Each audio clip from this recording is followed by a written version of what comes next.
Hi, everyone. Welcome back. I'm your host, Peter Barber, and I am here with JP Warner.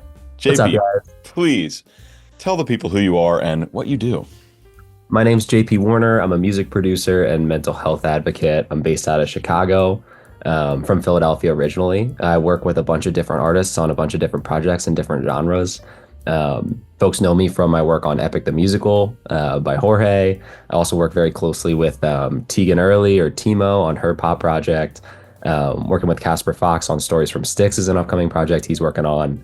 I have my own artist project, Spacely, and work with a number of other artists and like I said, in a bunch of different genres as well. And yeah, it's a lot of fun working across all these different spaces.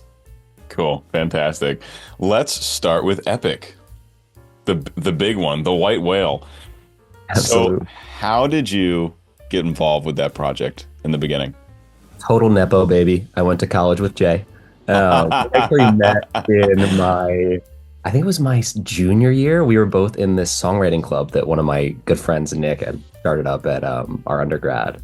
And I was the engineer for it. And so we basically just like would bring artists into my dorm room and track them as best we could. And yeah, Jay and I did a song about bugs. And we really liked working together. And then I actually became friends because I was mostly working in EDM that time. Hmm. And so one of his best friends from growing up was also an EDM artist at the time. And so we just connected unrelated on Instagram, I think it was. And then we realized that we had this mutual connection and all that. And then when it came time for Jay was looking to, more formalize and finalize and really record, Epic and put that out. I was just fortunate that between knowing Jay from college and then also I was, pretty close with that other friend, Johnny. It was just like such a natural, like, oh yeah, no, like I've heard his work, I like his work, and I know that Jay really wanted to bring that more like electronic pop kind of impact that you don't hear as much on musical theater albums. Wanted to bring that to Epic, so it was just kind of the natural continuation from there, and we started working together, and yeah, the rest is history. So when you two started working together, so he obviously is I guess the main songwriter for everything, but he wanted you for those electronic elements to bring that forward. How much did your background actually influence the end product that we know of Epic?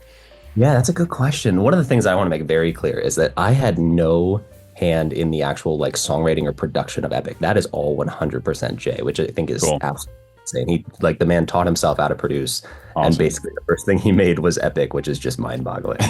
Um, but so anyway, so he really wanted to, elevate it with, when it came to vocal tracking, really getting that like clean, like very front present. You've listened to quite a bit of, pop and electronic music, like that there's a very specific style to how vocals are processed there.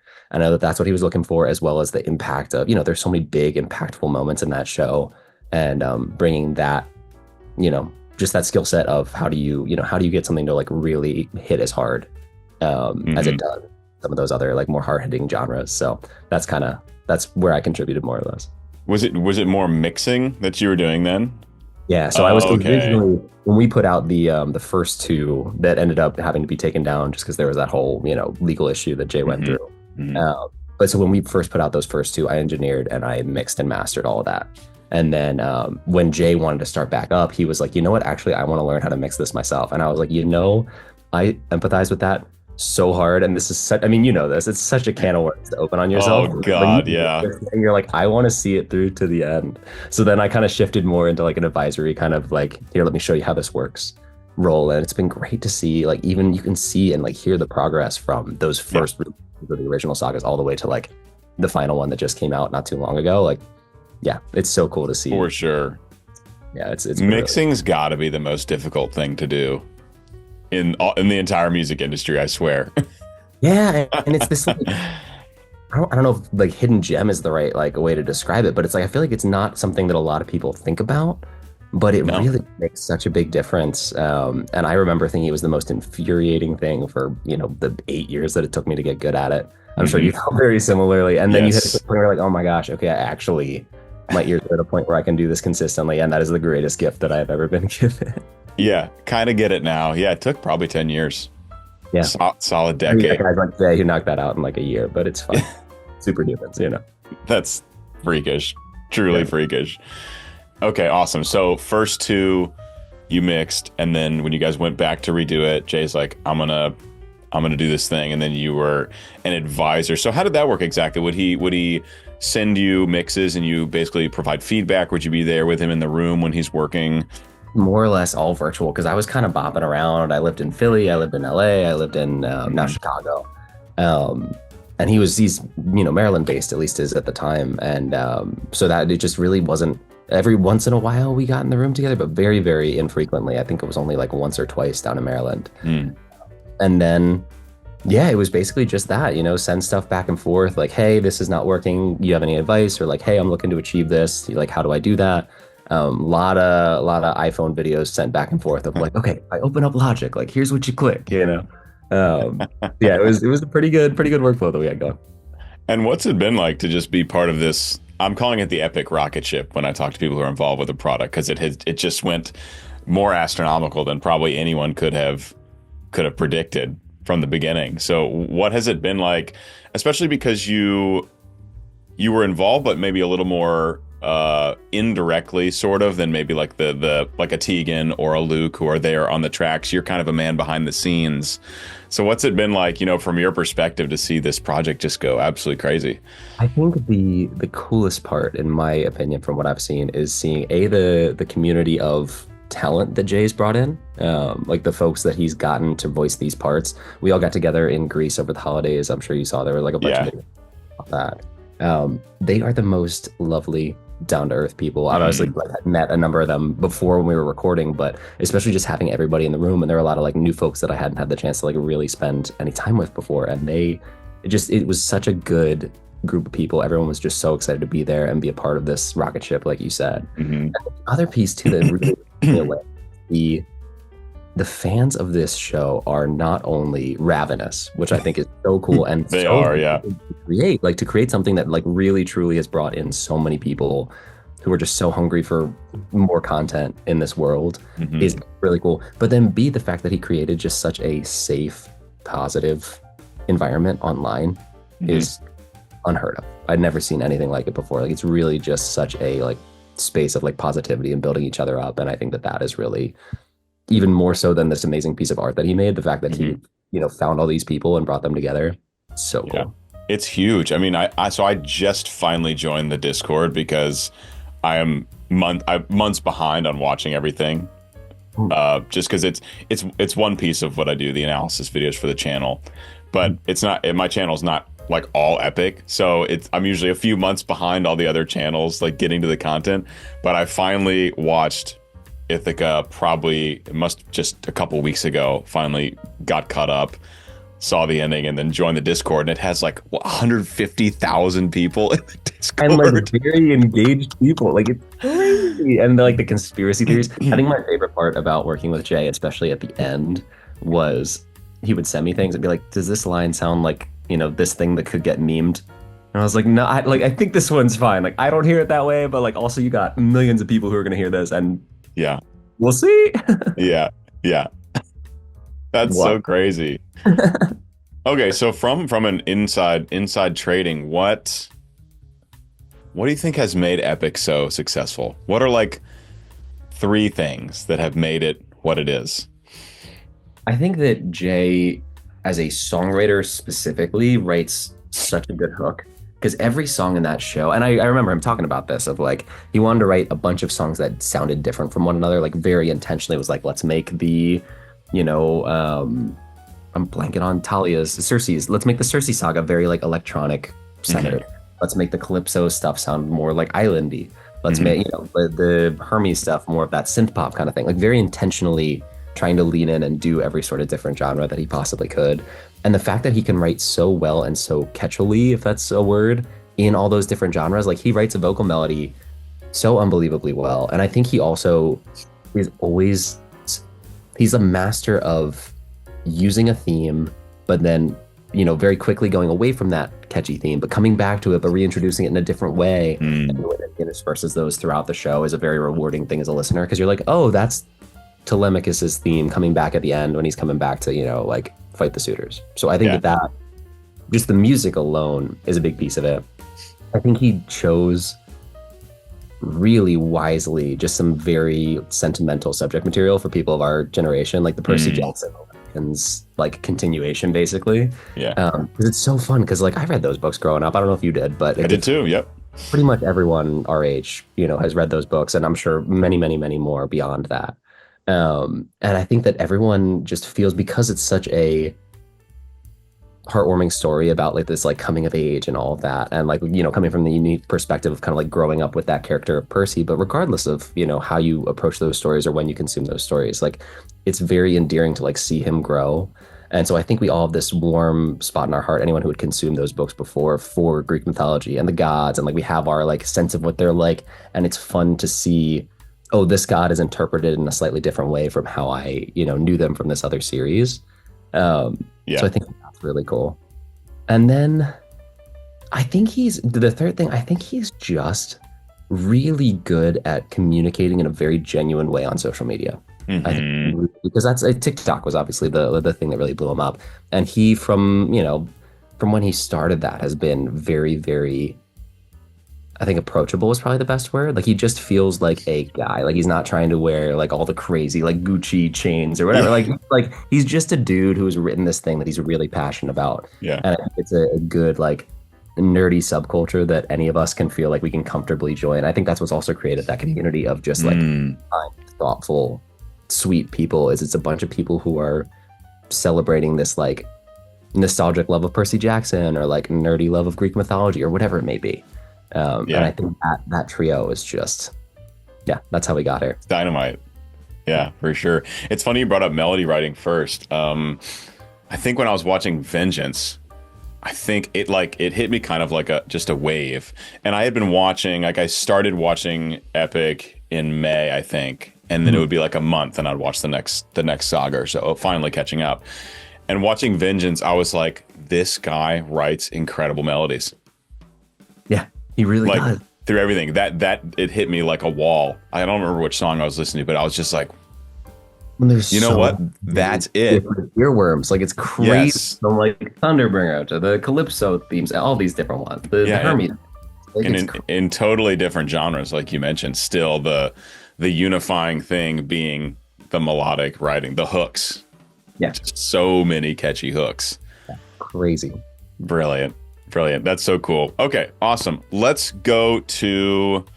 I actually want to hear a lot about Spacely. I want to hear about your solo stuff, and I bet a bunch of people listening want to hear as well. So tell me about this project, how it got started. Yeah, thanks so much for asking. So I was a DJ back in the day. I started a DJ duo is how I started to like really take music professionally, take music seriously and do it professionally, I should say. That was back in 2017, 18. Mm-hmm. The guy that I was working with was a couple years older than me. He was based in New York. So he kind of like showed me how this all worked. I was just kind of a dude in undergrad making beats on a computer, as so many of us were. Mm-hmm. And so he kind of like helped me like understand a little bit more how the actual industry works, and how do you take a song and get the mix to sound a little bit cleaner and all that. So I was really lucky to not only have a friend and a partner in that artist project, but also a mentor kind of built in. Mm-hmm. That I think really kind of like skyrocketed my trajectory and sped things up for me. Awesome. Petered out with like really feeling fulfilled on that style of music. We were making future bass, which is like a very melodic, you're probably familiar, but for those who aren't familiar, it's a very melodic, sort of like melodic and trap beats kind of come together. It's very like kind of like light and fun and easy to listen to. And there's kind of the way that EDM works is every like year or couple years, there's a different wave of like what's popular, like what's the thing that takes over. Right now, a lot of like Fred Again or like John Summit are some of the biggest names in the space. So this was back 2019. There was this transition over to house music that was like very like club techy, like house was the thing. And I just at this point where I was like, you know what, like this really isn't what I'm feeling fulfilled by. I had just finished with school. I wanted to start doing more back end stuff because like being an artist, as you know, it's a really hard thing to make sense financially. So I was like, all right, well, if I can make money, especially fresh out of college, if I can make money in music engineering for people, like that's a really great start. I'll learn a ton. So I stepped back from doing that project, and Mark, my DJ partner, kept that going for a couple more years, which I think was really cool, and he had great success. But so anyway, so I started doing back end, mostly doing vocal processing for EDM top liners, like the vocalists on EDM songs, because there were these people that I knew who were insane singers.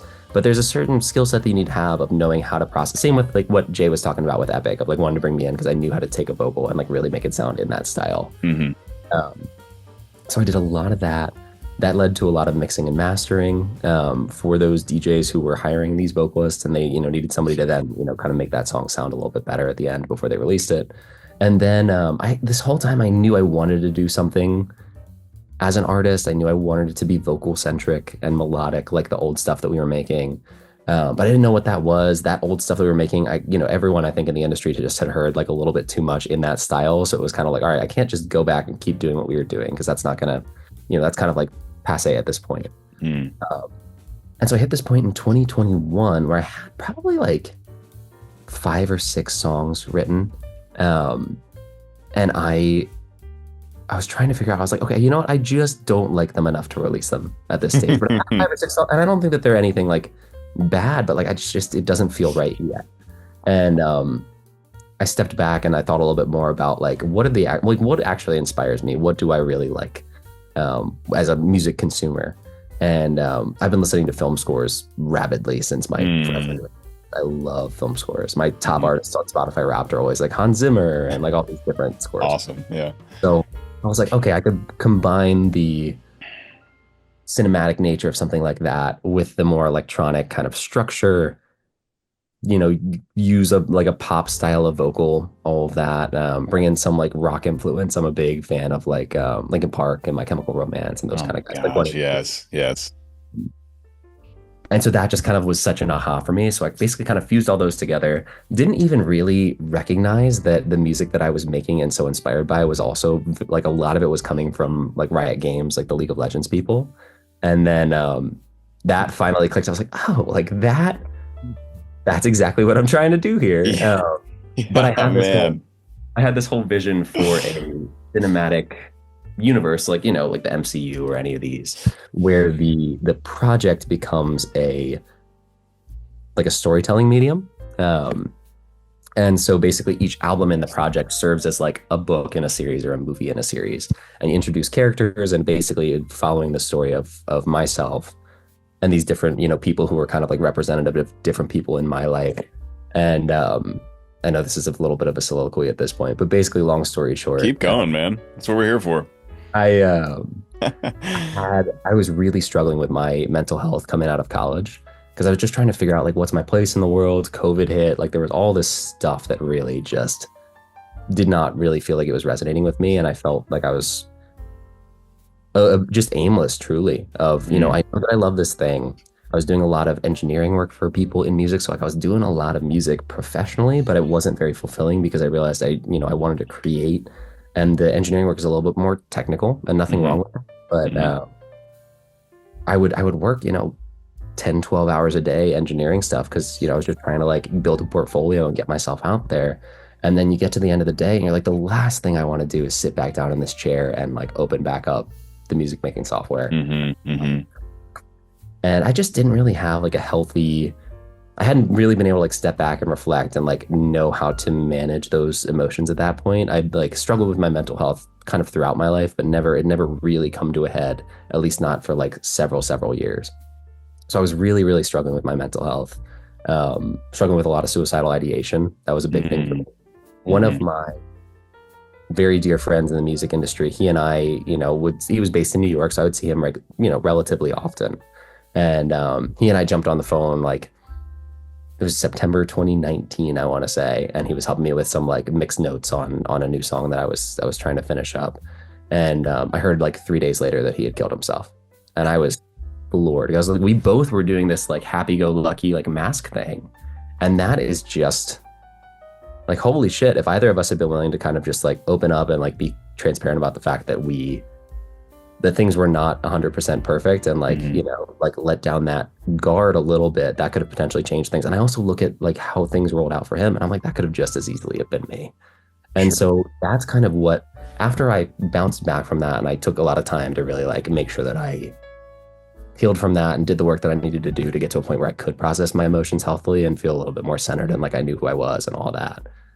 That's really where I wrote this Spacely project from is like, let me tell this story. Let me tell this story of being so in my head and like that whole experience and not being afraid to stay away from the real like ugly emotions from that. Cause I was writing a lot of these songs as I was like experiencing them. And then tell the story of kind of coming back out of that and what that was like and what I learned and basically share this story as a way to just like have some cathartic experience of like being able to put this into art, but then also create something that if there's somebody out there who feels as though they're experiencing similar emotions, they feel less alone. Like, okay, somebody actually put into words how they're feeling, even if I don't feel 100% similar to like every song in this album, like there's probably something in there that you might, connect with and feel less, less alone in what you're going through. And then that's also why I take make it such an important point to then go and share resources. Because I didn't know about them, but then B, I think there was this stigma that I had associated with, particularly as like a man, trying to work through his mental health. There's this stigma of, that's associated with weakness and all of that. I was like, you know what? Like, I come from a place of privilege to be able to talk about this stuff. I kind of feel like this is all just bonus time at this point. So like, fuck it, let's just put this all out there. Yeah. And it helps even one person, then that's a success. So I look at the Spacely project and it's not like it's making money. It's not like I'm having the chance to play show after show after show, but I've had a handful of people reach out and be like, I really connected with this. Thank you for helping me feel seen, or like this really helped, or whatever it may be. And that to me is worth more than any number of streams you could ever count. So that's been really cool. And I look at Spacely now as this is going to be a vessel through which I express myself and express like really difficult experiences and what I can take away from them. Because again, it's healthy and cathartic for me to process through that and like be able to, kind of put together like, here's where I was, here's, kind of what really tanked me in the middle. And then here's how I bounced back and what I learned from it. So I'm excited to put out new Spacely music, when the times come. I certainly have no shortage of ideas on what stories I could tell within that world. But I'm also at this stage, like I'm at a point where like I'm so happily living in Chicago with my friends and, my relationship with my family and my girlfriend and everything is just so like happy and healthy. I'm in a really positive state of my life right now. So I'm going to probably take the chance to just start another artist project or two to just to like celebrate the good times, or whatever else it may be. I want to do like a jazz project because I think that's really fun. I want to do like a true trailer music project. Like just take the opportunity to say, all right, I have Spacely, I will continue to write Spacely albums because I think it's also just a cool medium through which to tell stories. But I'm excited to also be able to, branch out from that and be able to just like I said, kind of celebrate the fact that like life is so good at the moment. That's beautiful, man. I'm happy for you. Thanks. And thank you for sharing as well. Yeah. Well, I feel like that's the biggest thing is like, I just had to get over the not wanting to share it because that was, as you can imagine, like an intimidating thing to have to do in the beginning, even just definitely sharing, so now being at a point where it's like, all right, well, it's not the best, but like, I'm not going to not talk about it because like, I feel like talking about it is more than half the battle. So yeah, absolutely. So what would you say your ratio now is doing mixing engineer work versus creating your own stuff or collaborating with someone like Tegan or something like that? Yeah, it's a good question because I think Timo is probably the artist that I've spent the most amount of time working with. At the time of this airing, if I understand correctly, she will have just put out, I believe, a fresh EP. And we crunched the numbers on how much music she and I have created together in the past year. And I think we're at 35 songs in 11 months, which is crazy. What? Yeah, it's absolutely insane. And obviously we'd started some of those before, but really like with somebody like her, it's my ideal scenario at this point, and that she has such a clear artistic vision. She's an incredible lyricist and melody writer and all of this. Like I said, she has a very clear vision in terms of sonically what she's looking for. Like she's actually a really great producer herself of just, I'm looking for this, I'm looking for this. Oh, I like that. Oh, I don't like that. So our workflow is really, we're going from start to finish. We'll sit down, we'll write either over Zoom or we'll do it, in the room because she's in Chicago too. Start a song, write a demo. She comes in maybe with a vocal melody or something like that, or not. It's, okay, what are you listening to? What do you want to write about? What kind of vibe are we going for? And so typically we'll do that demo writing session, work for 3, 4 hours, come up with something with just, some like scratch vocals in there, just so we have Mhm. something by. And then we'll come back together whenever we come back together, take, 2 to 4 hours, record, the perfect vocals that we can get. And then from there, it's really the mixing and the mastering, which is a pretty like small, I feel like, portion of that work. Like it's Mm. really, the majority is the creation, which is so much fun. And yeah, so it's mostly production work at this point for me, which I'm so Mhm. grateful. But not that I dislike the engineering work at all. It's so satisfying to sit down and mix a song, whether it be something that you made or somebody else made. Like we were talking about earlier, it's such a difficult thing to learn. It becomes so satisfying once you're like, okay, I can do this, so I want to, because it's Yeah. like a jigsaw puzzle in a video game kind of. Hmm. And so yeah, that's most of the work that I'm doing these days. I'm very fortunate that a lot of people are coming to me for, the songwriting production piece. And it's been so fun to create so much variety of music with Tegan. Like we did our Mother EP back in the day, and that was a very cinematic, musical theatery kind of thing to kind of help bridge the gap from so many people knowing her from Epic or other Hmm. theater. And then we really pivoted into the more poppy stuff. We did a very like dark, spooky dance pop album around Halloween, and now we're doing this more like synth pop, girl pop rock kind of thing, and like sort of in the style of like Sabrina or Chapel or Maisie Peters or any of those. Yeah. And yeah, it's just been so fun to see how, kind of similarly to how Jorge writes music, of she really truly can step into any genre and write such catchy and just clever music. Like, she's such a clever lyricist. So yeah, I have so much fun working with her.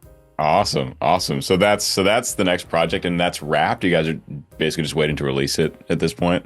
Yeah, at the time of this recording, everything is mixed. I just need to do the Dolby Atmos mixes, and then we're uploaded and good to go, which is crazy. Okay. I want to hear about that Dolby Atmos mixing, because that's not something I have dove into. I really know nothing about it, and I would love to hear about that. That's on my list here for us to chat. So tell me about Dolby Atmos mixing. It's a wild technology, and there's kind of this dialogue in the audio engineer space of like, is this just a fad, or is this going to be something that's going to be, around for the foreseeable future? It was used on film for, years and years and years. Hmm. The idea of Dolby Atmos in particular is that basically you have like a surround sound system, or you can do historically a surround sound mix in which, rather than just having two speakers, like your left and right headphones or your stereo speakers, if you're in a studio, whatever it may be, you have, the 5 different speakers around your head in, a home theater system, for example, or 7 or 9 or whatever that combination is. And then you as the mix engineer say, all right, I want this sound to come out of that speaker. I want this sound to come out of that speaker. I want this to go behind my head. Mhm. And so you have 9 very specific, or 7 or 5, whatever it may be, very specific points that you're sending audio to. Now with Dolby Atmos, it basically creates a virtual canvas in which you can put anything in a 360 space, and the software will basically tell whatever system it's playing through. If it's like Atmos compatible is basically the thing. It'll say, okay, we're sending, because you put this space right in front of the person's head, we're going to send 20% of that sound to the front speaker, 40% of that sound to the side speaker, and 40% of that sound to the back speaker, or whatever it may be.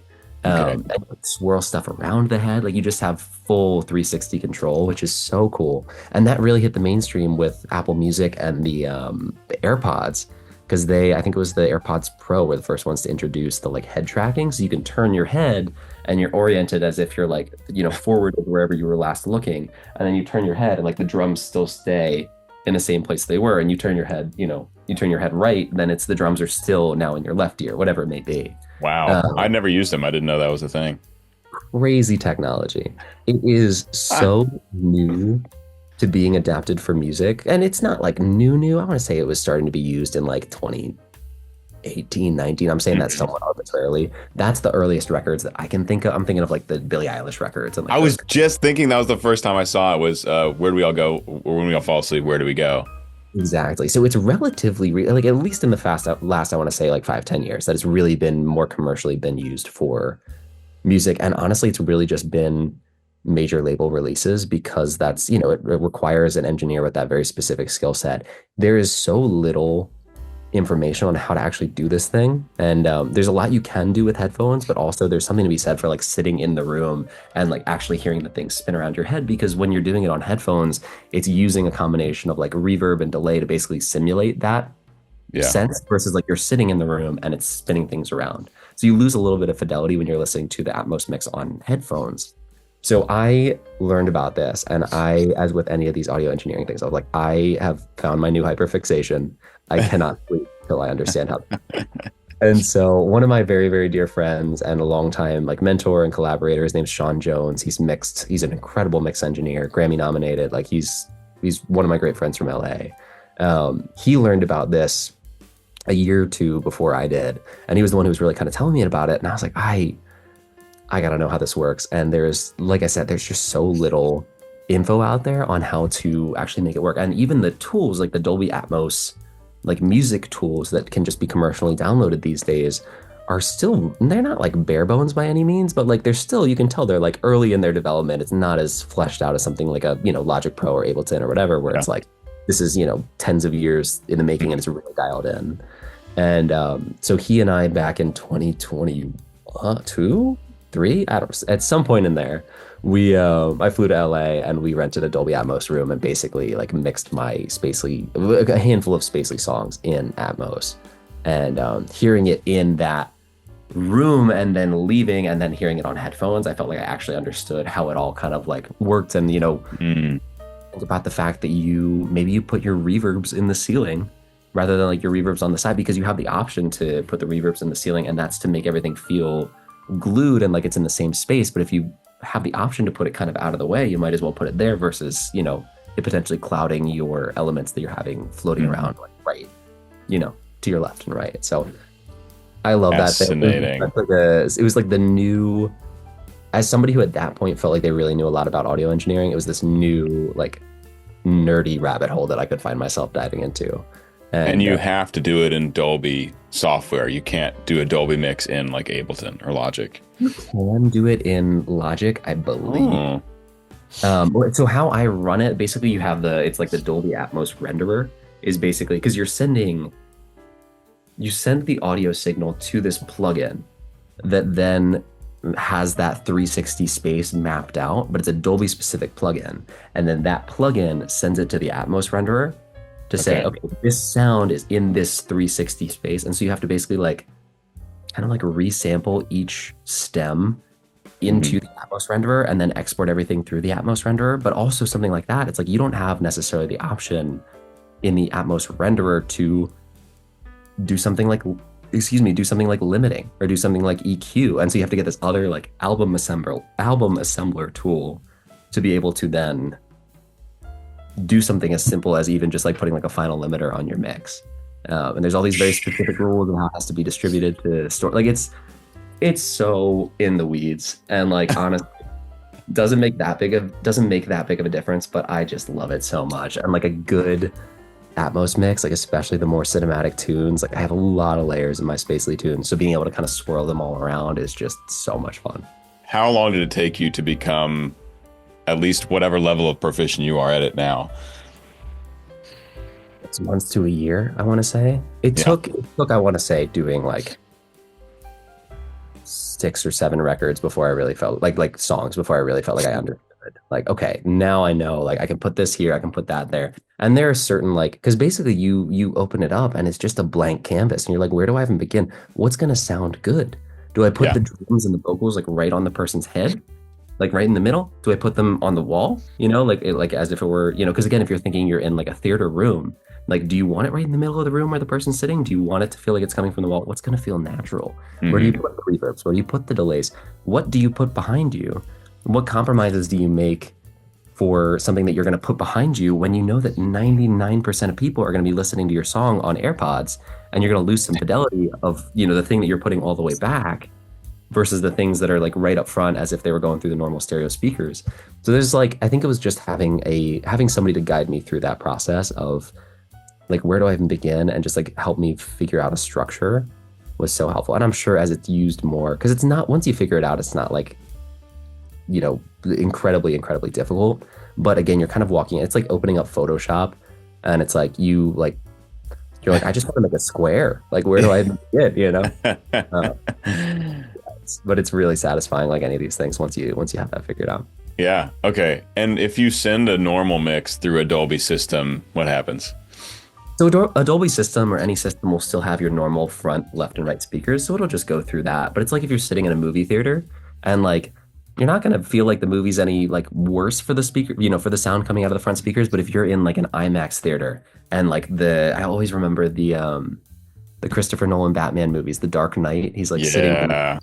this armored transport van and there's gunshots that like hit the van and the gunshots spin around your head as like the camera spins. And I thought I was like, 13 or whatever I was. I was like, that is the coolest thing. So Yeah. it's basically a technology that allows you to like add to that. But then there's also an art form in knowing what do you use as ear candy and what do you keep in front so that it doesn't sound like everything's swirling. Because if everything's swirling, then you're not really grounded in anything. hmm And you have to do, I mean, it's a totally separate mix. You have your final mix that you've done wherever, and then you get all the stems into the Dolby system, and then you mix from there. Yeah, and not to sound too techy, but you have to run everything through your master chain too, because otherwise, if it's just kind of like the raw, because obviously a master chain is going to change the EQ levels a little bit and like hmm limit out and all that.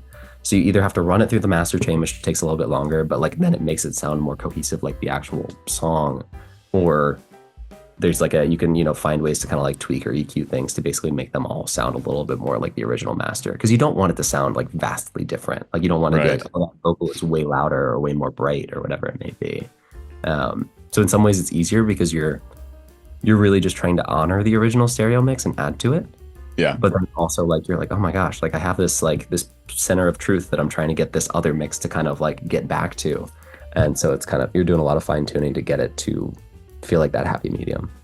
How long would you say it takes you to mix a song normally, we'll say, and then how long to mix once you're going for Dolby?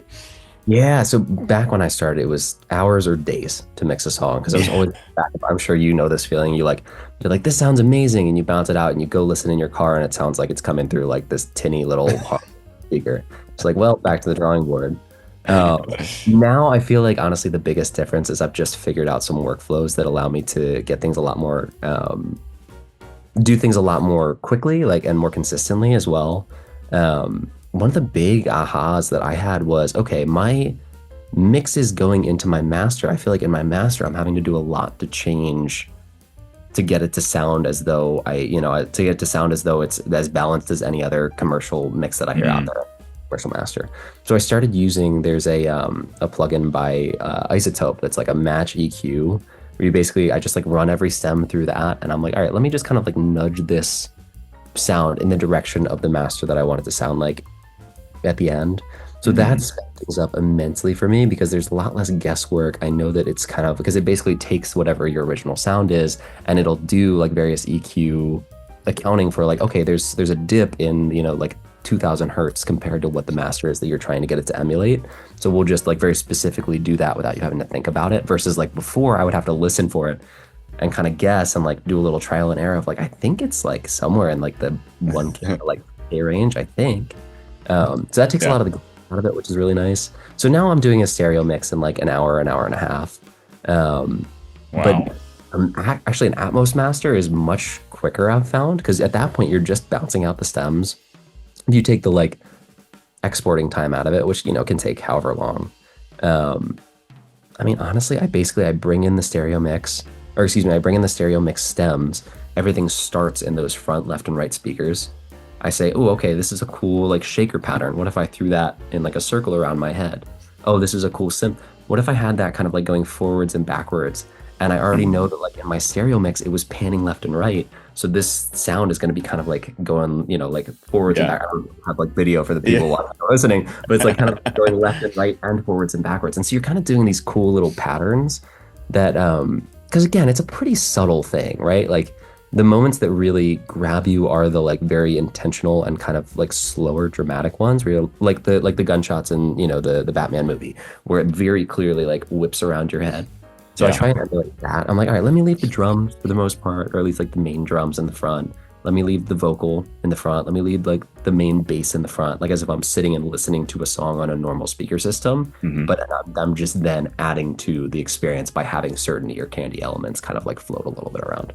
Nice. Very cool. An hour to an hour and a half is very fast for a stereo mix.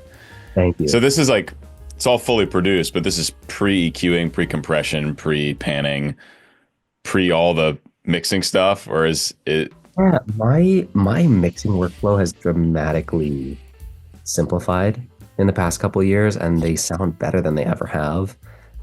My like desert island plugins, honestly, at this point, are that isotope match EQ because again, if I'm like, okay, I want this to sound like a Chapel Roan song, I can pick that Chapel Roan song, analyze what the frequency spectrum is of that Chapel Roan song, and then on every single track, the lead vocal, the bass, the guitar, whatever it may be, it basically like scans it and uses AI or whatever it is to then account for, okay, like I was saying earlier, like, okay, this needs a little bit more of a boost in this section and a cut in this other section, and it just does it. And you can tell Oh my God, you don't have to automate it? it's just, Whew. So it like brings you a lot closer to that what that final master will sound like to begin with. So That's it's that, crazy. the Sound Toys Decapitator. When I want some saturation, I use that all the time. It's just so warm.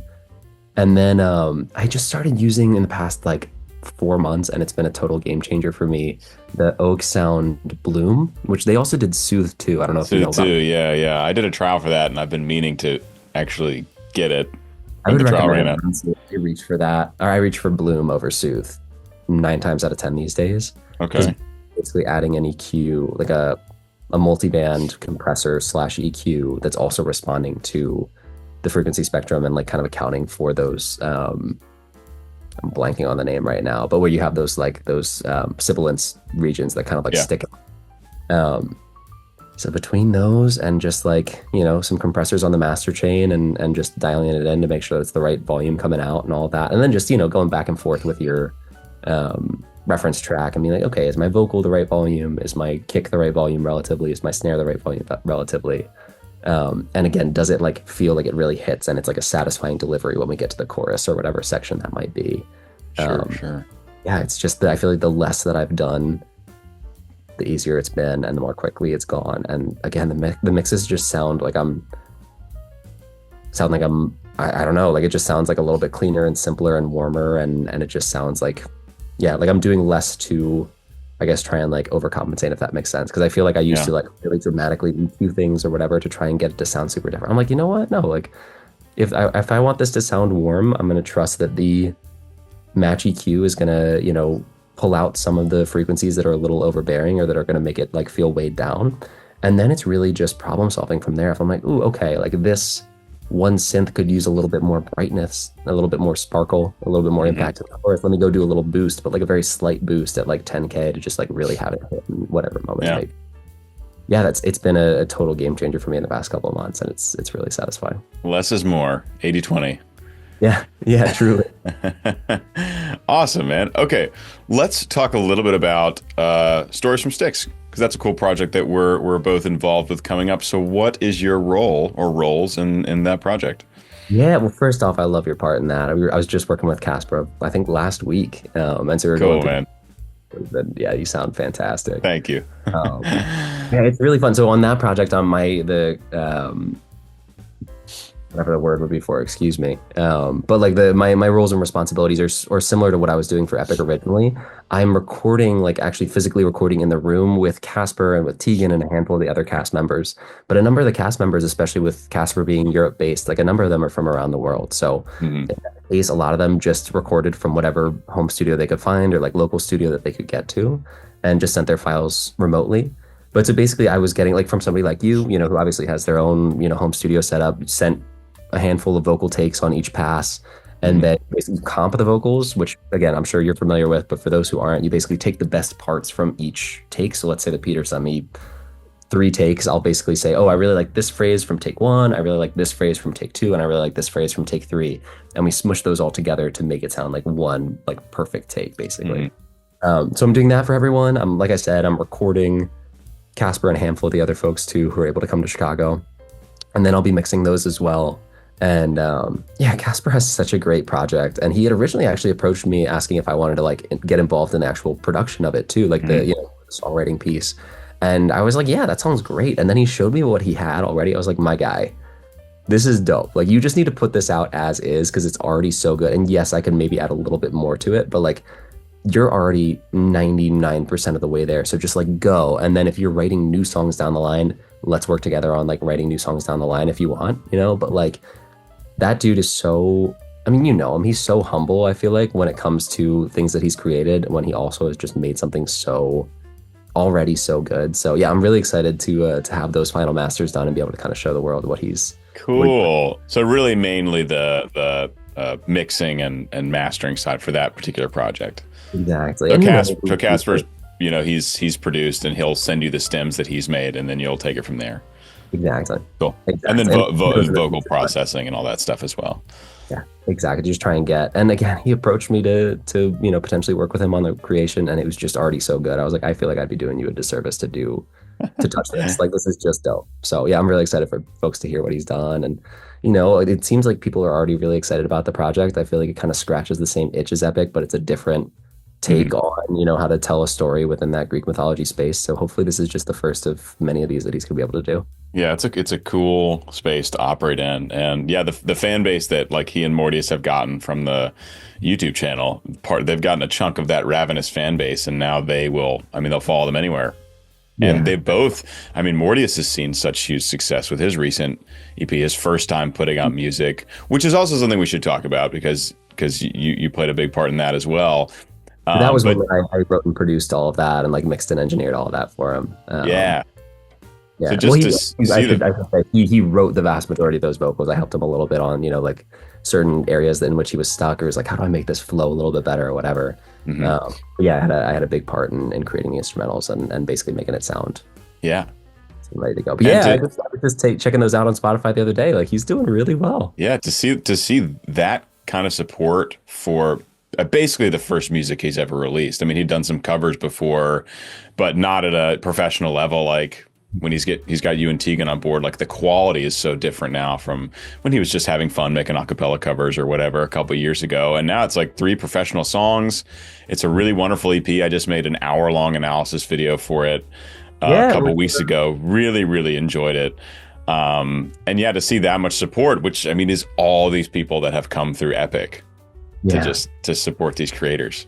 I think that's been the biggest, I think, like, surprising, humbling, amazing piece of the Epic fandom is that they're so willing to support everyone who's in the project. For so many of them are like, they're really like, like, oh my gosh, somebody like Mortius is making music, or any of these other people. Tegan's a great example, of course, too, where they're just excited about the individual. And like some folks came in with already like very well established artist projects. You got, your Posies, your Mikos, your Jeninees, whoever it may be. And then you have folks who were starting those out. And honestly, I wouldn't be surprised if some of those folks who didn't have artist projects before, start to do it. Like Anna Lee just did that. Anna Casey, who plays Penelope, just produced it off her own first album, which is crazy. And then you have people like Luke or, Steven Dookie, whoever it may be, who have these crazy voices, and clearly people really care about them. And I feel like that is such a cool opportunity for, them to just create more of this, we're more in this world that we're all just like so excited to be a part of. And again, that this community came together for.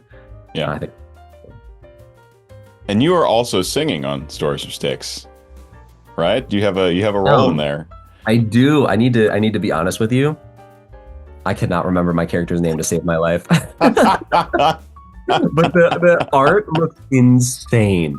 It looks so good. I got this crazy like green aesthetic and cloak and everything too.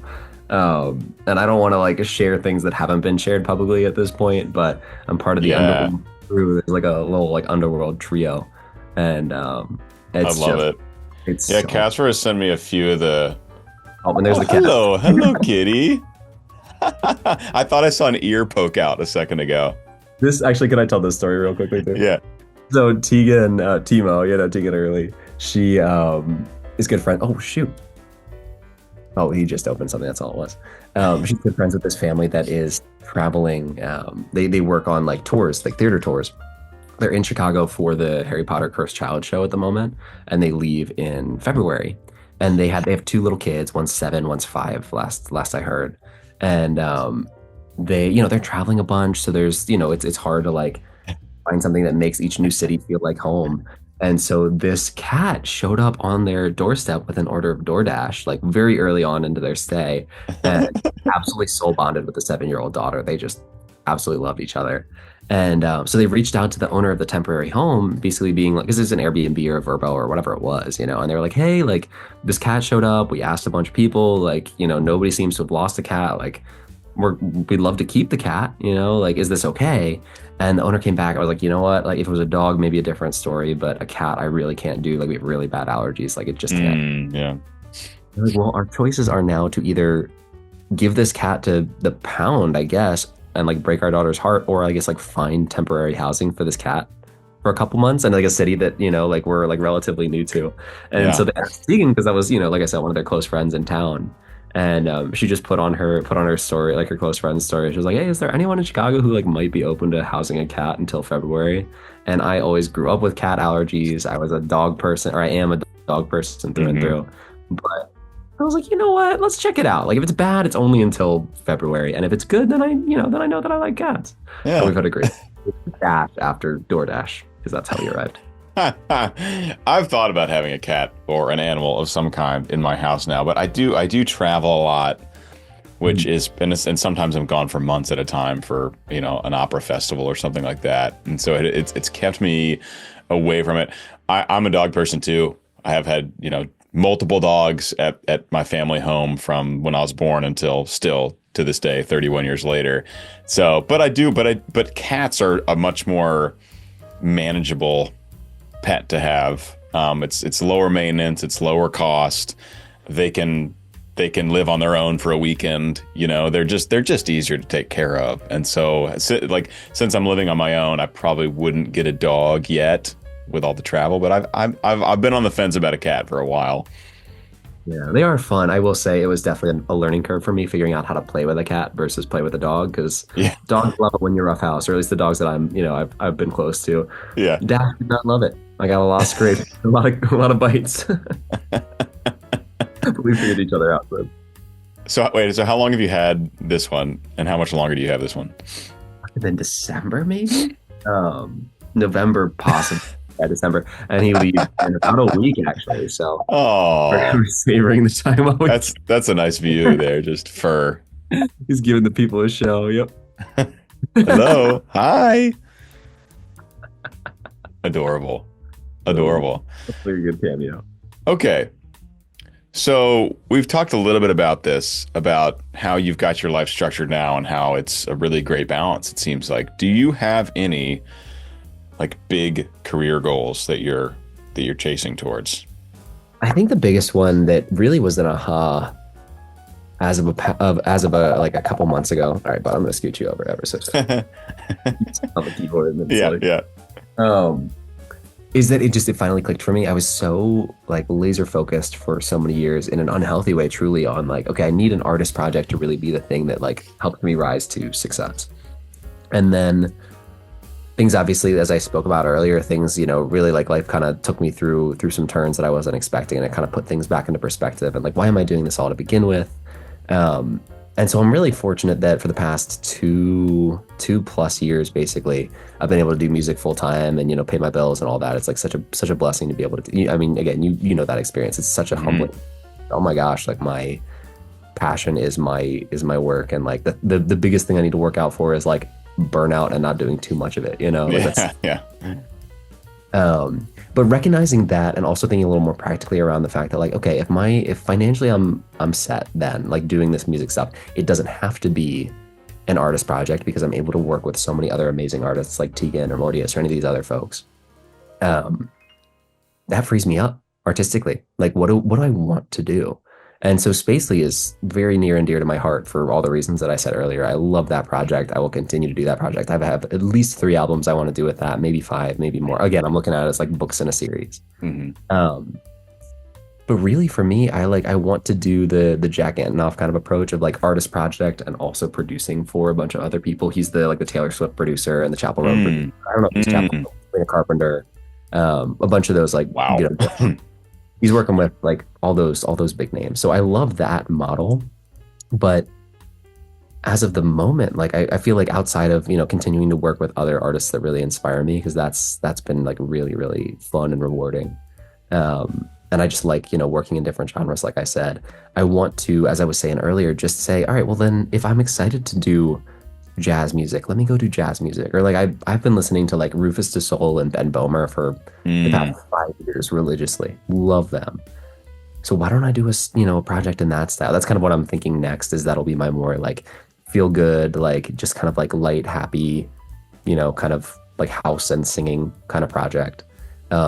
And I feel like those songs are just so like not easy to write, but just like fun to write. Like they hmm kind of write themselves a little bit. You just find a good hook, you create kind of like a euphoric sounding soundscape, and you create a good beat and like some swells up and down. And there's actually a lot of like cinematic influence to that and how that can feel. So I'm excited to do that next. And like I said, do a true trailer music project. And so that's kind of my thought right now is, and this could certainly evolve and change, but for right now, I'm like, you know what? Keep working with great artists like Tegan and Mortius or whoever it may be, Casper, and then just keep working on whatever artist projects inspire me and kind of have them siphoned into different, you know, categories. Like one day I could perform or write as Spacely. One day I could perform or write as, the house music project. Another day I could do, the third or the fourth thing, and not be afraid to kind of like, parse everything out that way. Cause I feel like it's just fun for me to be able to create different aesthetics, both visually and sonically. yeah. Yeah, that's how I'm thinking about it at the So moment, at least. basically, keep doing what you're doing on a bigger and bigger scale. That's the hope. That's the hope. We'll see how it all evolves. I mean, I love, like Riot Games. It would be such like a dream collab to work with them someday. Like, Man, yeah, if I could see myself at some point in however many years transitioning from more of like the pop space into more of the like, film space too. yeah. Uh, that would be, that's a whole skill set that I would have to learn. But, ideally find a project that I could bring my experience and work with a really talented film scorer, and, like we could create something really special together. Like I loved I think it was Oblivion it was a Tom Cruise movie from 10 years ago or whatever it was, and it was M83 came together with the scorer on that, and they really fused their sound palettes so well, and I found that really inspiring. So we'll see. Yeah. Thankfully it's one of those where I feel like I'm finally on like a really good trajectory, and so I'm just hopefully going to keep doing that and writing more music and putting out whatever inspires me. Awesome. So you're familiar with Alex Seaver, Mako. Oh yeah, Uh, oh my god, he is probably my biggest inspiration. yeah, same, Like dude, his same. first album, the like Let Go of the Wheel album, loved that because that was right when I was getting into EDM. That was like 2015. And then Fable is his second album, Mm, and that one is just, I mean, that's definitely a little bit more, it's less accessible, like it's less poppy, certainly less poppy than his first stuff when he was really doing EDM, and like less poppy than like the Riot Games stuff. mhm. But oh my gosh, like there's a song called Chameleon off that record that is one of my favorite songs of all time. Yeah. He's just got a beautiful voice. He's a crazy producer. He's one of those where I'm like, someday, hopefully, I meet that guy or reach out to that guy or whatever it may be. And it's going to be one of those where I'm like, I can't express to you how much of an inspiration you've been to me. I'm Yeah. going to go before I say something stupid. He's been on the podcast twice now. I just chatted with him for a second time like last week, and we just talked all about Arcane season 2 because we talked about season 1 last time he came on. It is like his level of songwriting and production is unbelievable. I'm with Oh, you. He like for sure my biggest musical inspiration right now is all coming out of that universe. The electronic and orchestra mhm. coming together, and like everything I'm writing now is all like full orchestration and electronics, and like it is so exciting, and it's so exciting to see that kind of alternative stuff can be as popular as it is. Like the album from season 2 being the number 2 album in the world for like a month or something. Yeah. Absolutely wild. And also the like talent that they brought on that album too. Like there's just so many incredible collabs. Um, Oh, some of the best music ever written. Like truly, I'm convinced. yeah, absolutely. That's so wild. You got the chance to chat with him. Like I had the chance very briefly. I opened for a show that he was headlining back in like 2015 Oh, it's sick. or something. Like this was a long, long time ago, and I was like fangirling a little bit then. And he was just so like kind and humble back then, Yeah, even. yeah. So that's really cool. Yeah, he just seems like a good dude. In addition to being on, He's a very nice dude. Yeah, I didn't. I didn't realize it was him until I was researching him a little bit before the first time he came on the show, and I was like, oh, he's done like collabs with like Kill the Noise, who was my favorite producer for a very long time. Really good, yeah. Crazy creative. Oh my gosh, I'm forgetting there was a Kill the Noise song that I was obsessed with back in like 2018, and I'll think of it later, and I'll text it. Genius. Love Kill the Genius. Noise. Awesome, man. All right, any final words to the folks listening? No, just thank you all so much for listening and supporting myself and like everyone that I've worked with. Again, couldn't do any of this without you guys. So yeah, just so grateful for all the kind words and the support, and excited to keep sharing new music with you. Oh, and go listen to Lovers, the new Timo music. Yes. Yeah. Absolutely. It's a great record. I'm excited for y'all to hear it. All right, man. I appreciate you. Thanks for coming on the show, and stick around after. We'll chat a little bit longer. That's great. All right, buddy. Peace. Thanks. Hi, everyone. I hope you enjoyed that conversation with JP Warner. If you did, I'm sure you'll enjoy this conversation with our mutual friend and collaborator, Tegan Early. Go on. Click it. I know you want to. Athena. Timo. Get it.